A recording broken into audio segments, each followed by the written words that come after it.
انسانی حسن کا ایک عجیب واقعہ قرطبہ نے نقل کیا ہے کہ عیسیٰ بن موسیٰ ہاشمی جو خلیفہ ابو جعفر منصور کے دربار کے محسوس لوگوں میں سے تھے اور اپنی بیوی سے بہت محبت رکھتے تھے، ایک روز چاندنی رات میں بیوی کے ساتھ بیٹھے ہوئے بول اٹھے، تم پر 3 طلاق ہے اگر تم چاند سے زیادہ حسین نہ ہو۔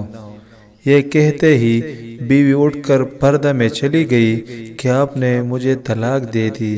بات ہنسی دل لگی کی تھی، مگر طلاق کا حکم یہی ہے کہ کسی طرح بھی طلاق کا صریح لفظ بیوی کو کہہ دیا جائے تو طلاق ہو جاتی ہے، خواہ ہنسی دل لگی ہے یا ایسی ہی کہہ دیا ہو۔ عیسیٰ بن موسیٰ نے رات بڑی بے چینی اور رنج و غم میں گزاری۔ صبح کو خلیفہ وقت ابو جعفر منصور کے پاس حاضر ہوئے اور اپنا قصہ سنایا اور اپنی پریشانی کا اظہار کیا۔ منصور نے شہر کے تمام عالموں کو جمع کر کے سوال کیا، سب نے ایک ہی جواب دیا کہ طلاق ہو گئی ہے، کیونکہ چاند سے زیادہ حسین ہونے کا کسی انسان کے لیے امکان ہی نہیں۔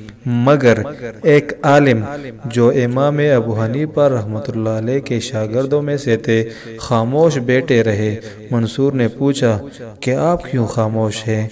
تب یہ بولے اور بسم اللہ الرحمن الرحیم پڑھ کر سورہ 3 تلاوت کی اور فرمایا کہ امیر المومنین اللہ تعالیٰ نے ہر انسان کا احسن تقویم میں ہونا بیان فرما دیا ہے، کوئی شے اس سے حسین نہیں۔